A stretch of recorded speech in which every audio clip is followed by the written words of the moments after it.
Marie Chontret, avec Amélie de Montchalin, de cette réunion qu'il y a eu hier à l'Élysée entre les députés de la majorité et Emmanuel Macron. L'objectif, c'était quoi? De réparer un petit peu les pots cassés? Alors déjà, sur la forme, après le grand débat national, on a eu le grand débat de la majorité. Emmanuel Macron qui s'est livré devant les siens durant un peu plus d'1h30.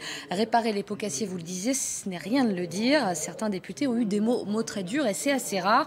Certains parlant même de liens rompus avec le président de la République. Alors il fallait resserrer les rangs, près de 320 présents environ, crever l'abcès notamment sur la polémique autour du congé de deuil parental et les propos tenus par Emmanuel Macron, on s'en souvient, sur le manque d'humanité. Je n'ai donné de leçons à personne, je me suis exprimé pour qu'il y ait un pare-feu, a dit Emmanuel Macron. Alors, à la sortie, même les plus durs, ceux qui sont montés au front, Jean-François Césarini par exemple, se sont montrés plutôt convaincus par le président. Écoute.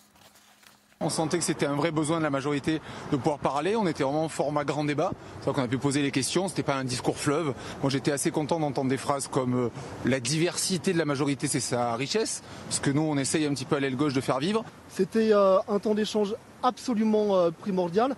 Effectivement, nous sommes remontés à bloc en sortant de cette entrevue avec le président de la République.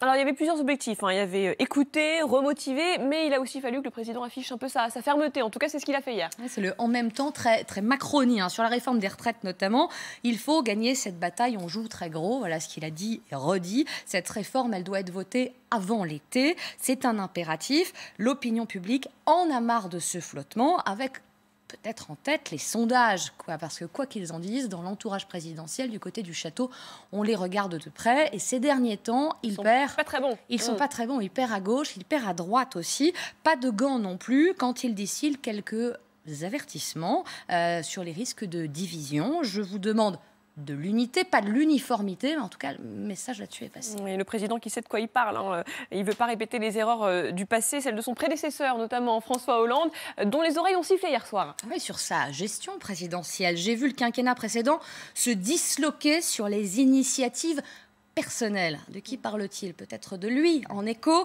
En tout cas, cette mise en garde contre la tentation de la fronde. Autre flèche adressée, Emmanuel Macron qui n'a pas digéré les accusations en amateurisme de son gouvernement sur la réforme des retraites. Et les professionnels, ce sont ceux qu'on a virés il y a 2 ans et demi, que les amateurs, c'est vous. Alors soyez fiers d'être amateurs. Des amateurs à qui il a donné un cap. Après les retraites, on va parler de sujets régaliens et d'écologie. Illustration d'ailleurs dès aujourd'hui avec ce déplacement en Haute-Savoie. Ce sera sans doute l'image de la journée et de demain aussi, parce que ça va être sur 2 jours. On a Emmanuel Macron en doudoune.